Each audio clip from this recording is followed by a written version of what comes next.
కొణిదెల పవన్ కళ్యాణ్ అమ్మ కడుపున ఆఖరివాడిగా పుట్టిన అందరికీ మంచి చేయాలి, మేలు జరగాలి అనే విషయంలో ముందువాడుగా ఉంటాడు. తన గురించి కంటే జనం గురించి ఎక్కువగా ఆలోచించే మనస్తత్వం నా తమ్ముడు కళ్యాణ్ బాబుది. ఎవరైనా అధికారంలోకి వచ్చాక ప్రజలకు ఏదైనా చేయాలనుకుంటారు.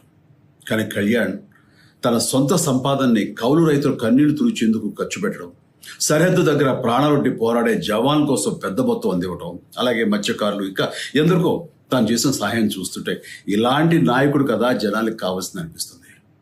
ఒక రకంగా చెప్పాలంటే సినిమాలోకి తను బలవంతంగా వచ్చాడు, రాజకీయాల్లో మాత్రం ఇష్టంతోనే వచ్చాడు. ఏ తల్లికైనా తన కొడుకు కష్టపడుతుంటే గుండె తరుక్కుపోతుంది. అలాగే ఏ అన్నకైనా తన తమ్ముడు అనవసరంగా మాటలు పడుతుంటే బాధ వేస్తుంది. అలా బాధపడుతున్న నా తల్లికి ఈ అన్నయ్యగా ఒక మాట చెప్పాను. నీ కొడుకు ఎంతోమంది తల్లుల కోసం, వాళ్ళ బిడ్డల భవిష్యత్తు కోసం